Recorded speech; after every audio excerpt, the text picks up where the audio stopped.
So, I watched WrestleMania 41, Night 1 and Night 2, and I just wanted to quickly give my thoughts about what I thought about the show, the results of the show, and where it could go from here. I didn't watch the Raw after WrestleMania because I had some stuff going on. I'll probably catch the repeat of it tomorrow, but this is just going to be my brief little thoughts on how the outcomes of WrestleMania 41 went down. So, the opener of the match, we've got Jey Uso, who is still being called Main Event Jey Uso, even though he was in the Curtain Jerker match.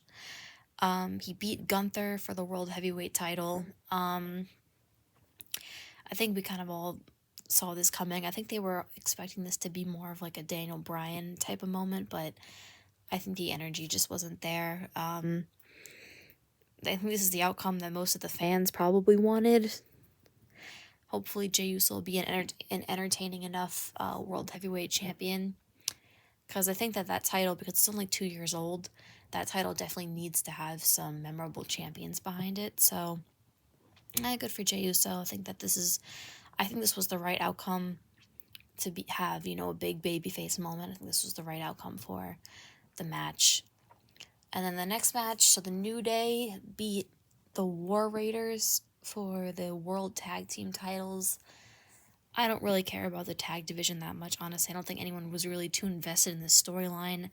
I honestly forgot the War Raiders. I honestly forget that they even had the tag team championship, so I don't really think anyone was too invested in that. It was like a match that you would see on any Raw.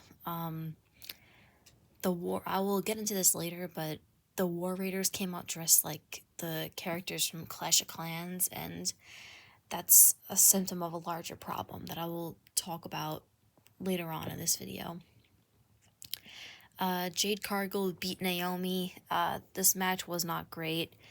Jade Cargill, I'll give her a chance because she's new, but I still understand that she's still new to wrestling. But she looked really out of place out there in the ring. Naomi basically did all the work in the match. But yeah, good if they're trying to build Jade Cargill. I think that giving her a win at WrestleMania is probably the right way to go. Alright, then Jacob Fatu beat LA Knight for the US title. This is kind of the result that we kind of had to give because they're trying to build so much momentum with Jacob Fatu that it just makes logical sense for him to get a championship at this point. So, I thought that was a fine outcome. Now, this one was interesting. This one had a very different outcome than what I expected. For the most part, these outcomes of these matches were pretty consistent with what I thought they were going to be. Now, this one surprised me. So, Chad Gable, who is working under the El Grande Americano gimmick, defeated Rey Fenix by pinfall. So, I've heard a lot of the online fans are like really mad and upset about this gimmick that Chad Gable's doing. So, I was happy that he won because they were all upset and mad.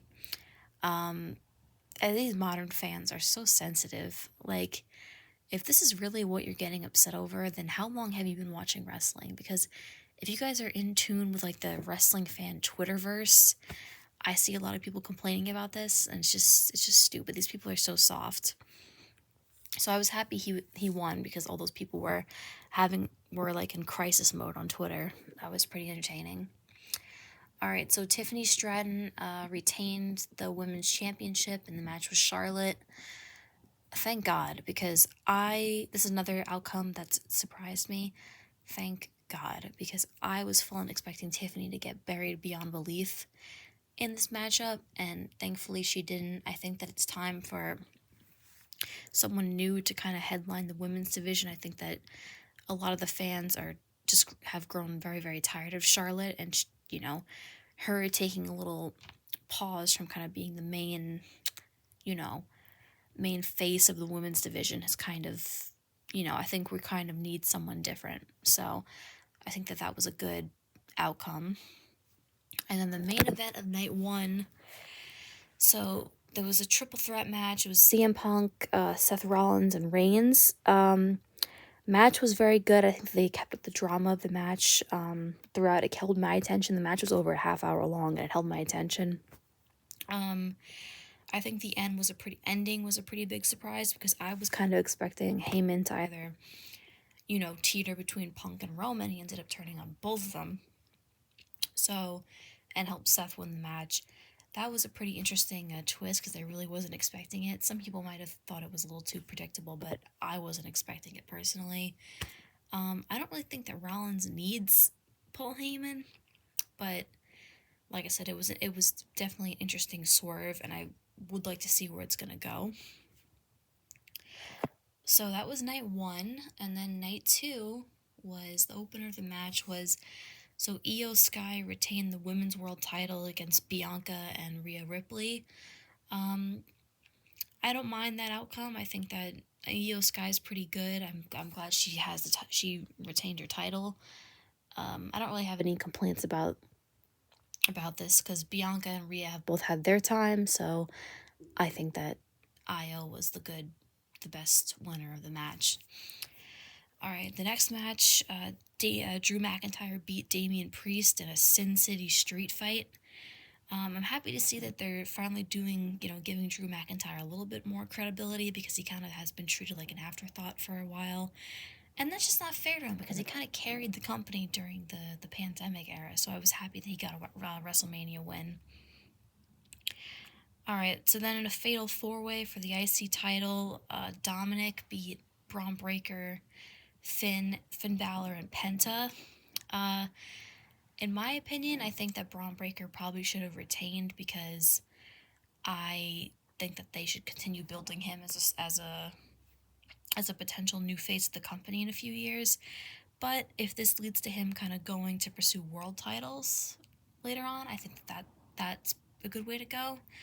I don't mind Dominic. I think he's pretty entertaining, so I don't mind him having a championship. Good for him. All right, so then the next match was the Open Challenge with Randy Orton. So a lot of people thought that it was going to be Rusev, and I was a little disappointed that it wasn't. For the mystery opponent, it was Joe Hendry from TNA. He's like the TNA World Champion, and this was just like a squash match. Like Randy Orton beat him in like 2 minutes. But yeah, way to make the TNA World Champion look strong. I guess it's not as big of a deal because from what I understand, Joe Hendry's kind of more of like a goofy kind of comedy character. I could be wrong. I haven't watched. It's been a long time. I haven't watched TNA in like over a decade, but yeah, it definitely made the TNA World Champion look like a jobber and the biggest show in wrestling. Logan Paul beat AJ Styles. I thought it was a fun match. People dislike Logan Paul as a wrestler. I think he's pretty good. I think he's very entertaining. I think he's always going to do a cool, a spot that's going to make you go, wow. So I thought I was entertained by this match. I thought it was good. In my opinion, maybe it was a little bit too long because that's kind of been a problem too for a while, is that some matches just kind of go on a lot longer than they should. And then when there is a big main event match, it doesn't always feel as special that it's going on so long. All right, so then there was the women's tag team championship match. So it was Laya Valkyria and a mystery opponent who turned out to be Becky Lynch, and they beat Liv Morgan and Raquel for the tag titles. So pretty much everyone knew it was going to be Becky Lynch because Lyra Valkyria is Irish herself, so it kind of went hand in hand. In my opinion, I would have rather Liv Morgan and Raquel retained because I'm not the biggest Becky Lynch fan, and Lyra already has the IC title, so I feel like they should focus more on building that title because she's like the inaugural champion. So I would prefer if maybe they focus on giving that belt some more legitimacy, but it's not the biggest deal in the world. And then in our main event, it was for the WWE Championship. So John Cena beat Cody Rhodes. Now, the first half of this match was great. And I think that if it had a clean, I understand Cena's a heel now, but I think that it should have had more of a clean finish because, or at least had The Rock get involved. I don't know what The Rock was doing to where he couldn't show up at WrestleMania, but him showing up, what I feel like would have really enhanced the storyline. And instead, we got Travis Scott, and it's like Travis Scott has kind of been like this annoying like little growth that's been like on the side of this storyline's body for a while. And like I kind of forgot. I think most people kind of forgot he was even involved in the Elimination Chamber heel turn.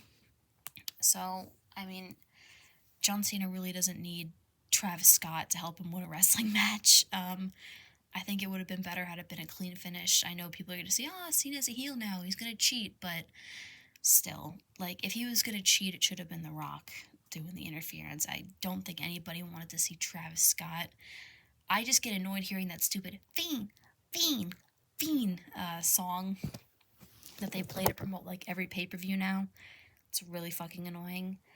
And then, speaking of really fucking annoying, can we please talk about the product placement and the ads that are in WWE now? This was, like, I understand WWE has always hoard out products. I get it. I grew up watching wrestling. I know. But damn, just this was so bad, man. This, like, the advertisements, just like they bogged you down. Like, they had a giant bottle of Prime energy drink. Tiffany Stratton had like an entrance, and they were like, "Oh, it's some real WWE or wrestling Barbie boxes, courtesy of Mattel." And obviously, the War Raiders coming out dressed like Clash of Clans, and then not only that, like the ring is like littered in advertisements now. And even Vince McMahon himself would say that reportedly thought that like the mat needs to be clean. And I agree, the mat doesn't need to be clean. I think it looks so cheap to have all those freaking advertisements. I hate how on Raw, like, there's like a big thing that says Netflix on the mat. It's really bothersome.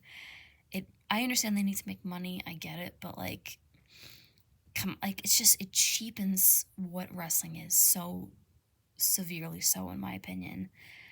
And I don't predict this going away anytime soon, but it's just really upsetting because basically WrestleMania kind of felt like one big commercial, and there's probably some advertisements and product placement that I'm forgetting, but definitely felt like one big advertisement a lot of the time. But overall, I would say the show was about half and half. I mean, there was definitely some good stuff in there. There was not as many wow moments, in my opinion, compared to previous WrestleManias, and I just felt like the finish for the big main event was so cheap. But yeah, those are my thoughts. Might review Raw after Mania when I get around to it. I don't know if I'm going to have time to watch it tomorrow, but we will see. Anyway, guys, I hope you enjoyed my WrestleMania 41 review. Let me know what you thought. Peace out.